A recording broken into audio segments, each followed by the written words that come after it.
So this is day two, second of that, no, not day two, day three of the trip. Your trip, which today is 2nd of October 2025.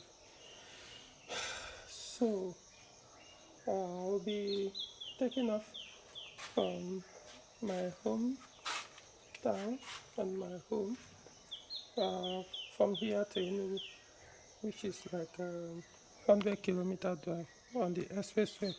We'll be taking Enugu Onitsha Express. Yeah, I'll stay for about 2 days before I move. I go back to Abuja. So I looked at everything. The coolant level is okay. It's somewhere here.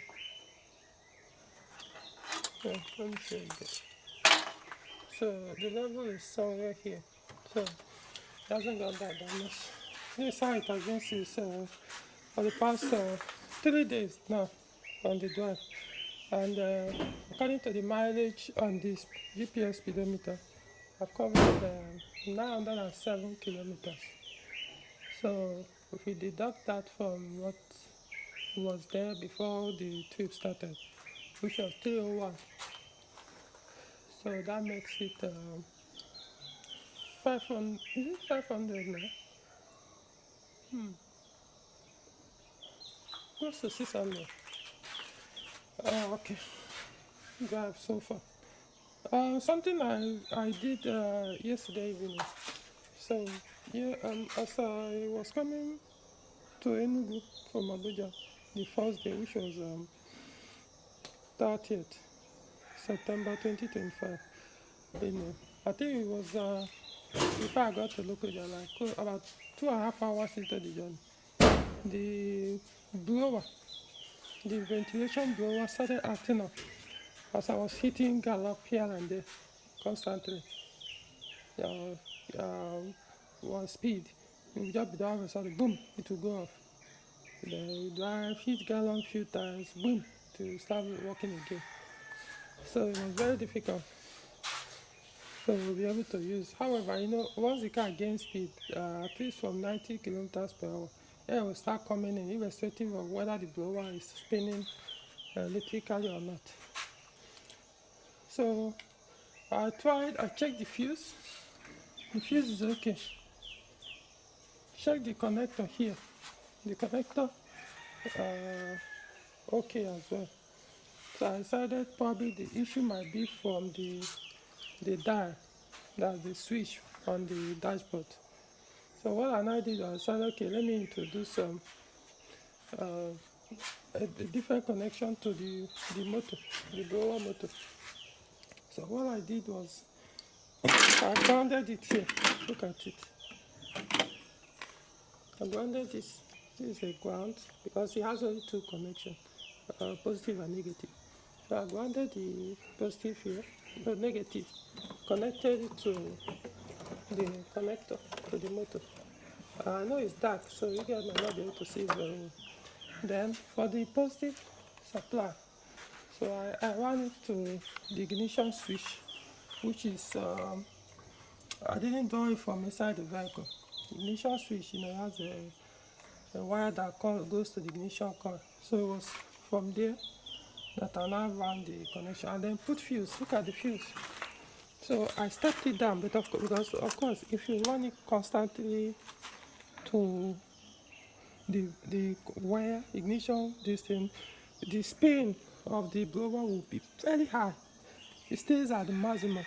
So what I now did was I stepped down the voltage going to the motor with 10 fuse. Look at it. So and then the wire from here is not that strong enough.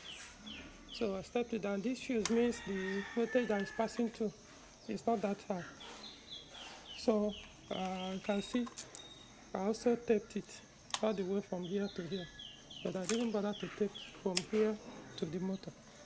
So what happens is if there's any surge, if there's any issue, instead of coming here to affect the ignition coil where I ran the connection to cut the fuse, and the motor will start spinning. Look at this. the positive wire, look at it. So I passed it from the front right brake pipe and then connected it here. And since then it's been working. You know. Again, ability to know how to figure out and fix things. So right now I just do it in such a way that continue with the trip in this condition and keep using the AC until I get to Abuja. Then I will now have to pull the dashboard. I may give it to one electrician to do that, because dropping that dashboard, I don't usually like it. Not necessarily, I don't need to drop it. I have to open it up and pull out the control panel. So I'm suspecting it could be from here, you know. So to do that, I have to remove all these things. I might do it myself. I'll give it to that electrician that is mostly on 504, 505. So as you can see now, this thing works. The blower now works, unlike before. And also we say, I do it in such a way that once you switch on ignition, it stays on until you switch off the car. And this is how they even did the setup. So it's basically almost the same. Look at it. You can see. So this particular speed is okay. You know, it's not too high, it's not too low. So it's okay. Alright. So in the next few minutes I'll be on my way to Enugu. And when we get there, we'll continue. Alright. One more thing to add before I leave. Yeah, check, like I said, the coolant level is okay. And the brake fluid level is okay. The engine oil too is still okay. Just a little bit under the maximum line. The other thing I've noticed here, you can see the cylinder head cover. It's a little bit wet from cylinder 2. There's a seal there. There's a seal there that has become weak. So you can see it's becoming weak. But the oil level is still okay. So far, how many kilometers have I covered? Let me do that calculation.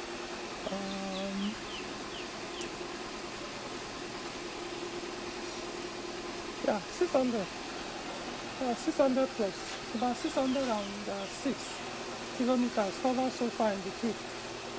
So the oil level is still okay. Remember, I'm using 10W40.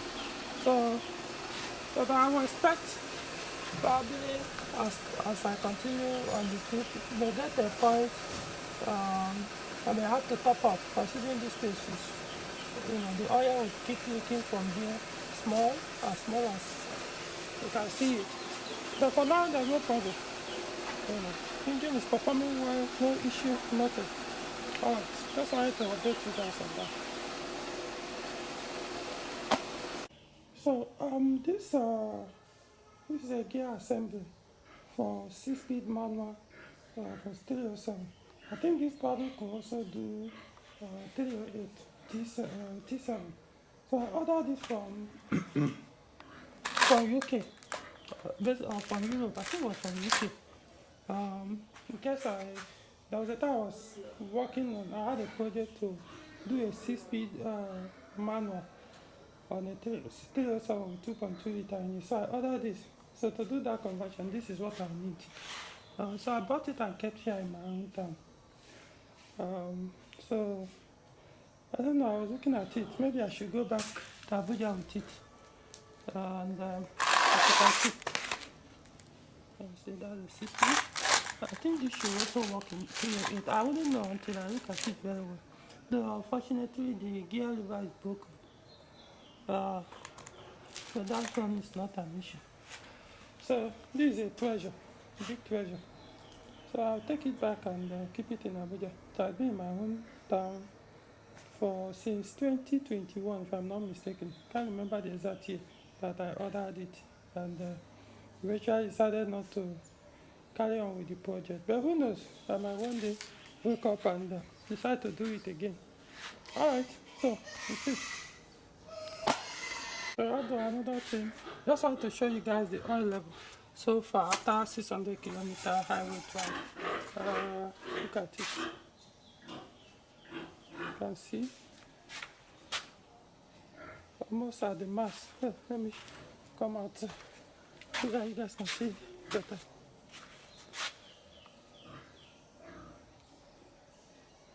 So just a little bit under the maximum mark. Right? Yeah. Oh. So no, it's actually still okay. Just a little bit under. I'm trying to make this thing to focus. So recall the oil I'm using is this.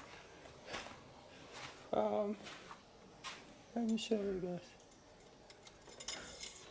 So I expect this stain, this leakage on the cylinder head will start to affect. Look at it. This is the last one, the one that is still remaining that I put. Look at it here. Let me see it pass. This is 4 liter this thing. Look at where it is. So it's a little bit under a liter mark. So remember it's supposed to be approximately 4 liters. So maybe I should just add just a little. Just a little. You know, I don't always like to get to that maximum mark. I don't want to be there, get it to that point. But I could just add just a little to get close to it. You know, since I wasn't supposed to empty the entire 4 liters in it, but we'll see. So far the engine is not burning oil more than expected. It's actually expected that when you are on a long trip, the oil is supposed to drop a little, just a little, more than when you are driving inside the city. So it's almost close to a liter, but it's still remaining. Look at it. This is 1 liter mark, and this is where this thing is. So let me just add a little, and probably I won't bother to get to Abuja, which will be another maybe 500 kilometer or 600 kilometer added. So, alright.